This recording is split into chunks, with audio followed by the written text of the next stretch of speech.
and questioning your worth as a mom.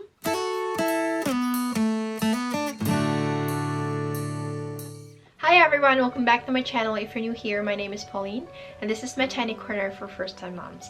If you share the same experiences, if you share the same struggles, please make sure to hit that red subscribe button so you will be notified if we upload a new video. Today I'm going to talk about how to deal with mom guilt. This is a dagger that strikes through every mom's heart, although you are a first-time mom, or a mom of 2, 3, 4, 5, whatever. This just strikes any time of the day. You can't help but question yourself whether you're doing enough for your child. It's what we call the mom guilt. It's normal, but we can do things to at least cope with it, because at some point it's unhealthy. Although I won't say that I overall 100% cope with mom guilt. I still feel it from time to time, and it's hard because I'm a first-time mom to my 1-year-old daughter, Paula, and I have a lot of questions running through my mind. Am I doing the right things for her? Am I building a solid foundation? She's still young. I'm questioning myself whether I'm building a strong foundation for her that she will be able to use when she grows up.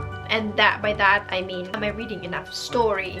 Am I feeding her enough nutritious meal? Is she sleeping enough? You know, those kind of things. It's hard.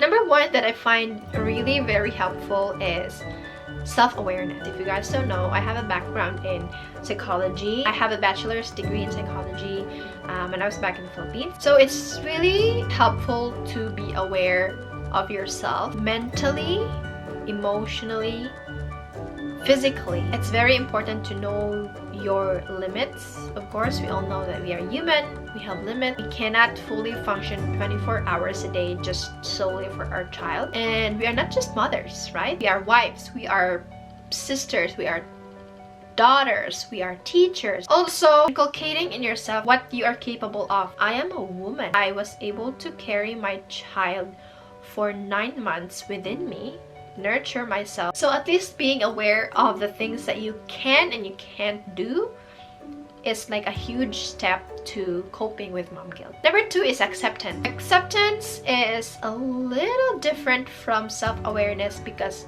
when you are self-aware and don't accept the things that you can and can't do, those are two different things.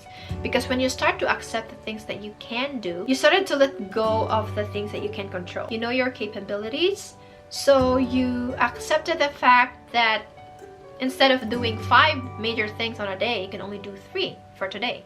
Because again, some days we are on, some days we are off. Again, I would not say that I already practiced this skill. I still have things to accept. I still have issues with myself. It's worth sharing that acceptance is really a great tool to cope with mom guilt. Number 3, self-care. Self-care is very important to do at least once a week. The advice that I could give is to do your self-care every day. Spend at least 5 minutes for yourself. Even lying in the bed for an hour doing nothing. Self-care is very important, because I believe in the saying that you cannot give if you do not have, and therefore you have to fill yourself first before filling others.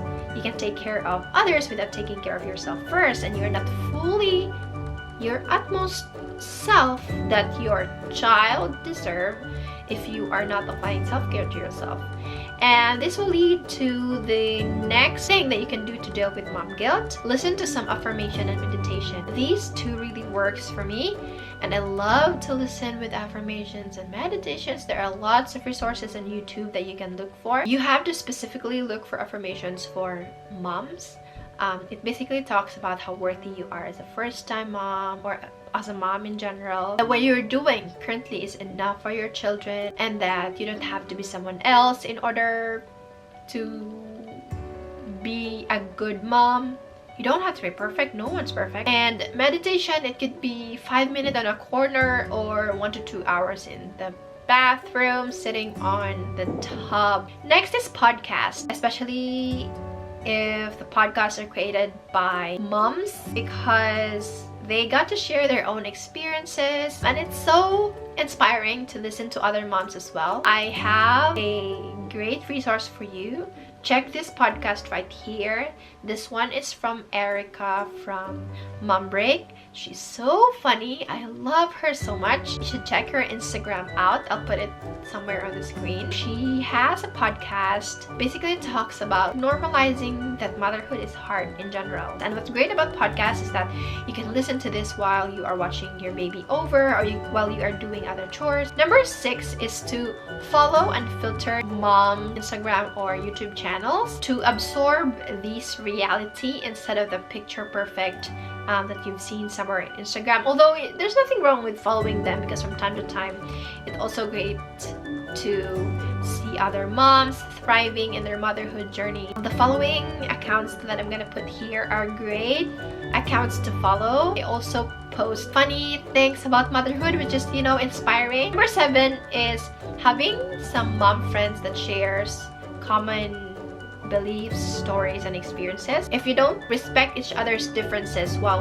on a group, then why stay on that group? Don't be afraid to cut off relationships that are toxic.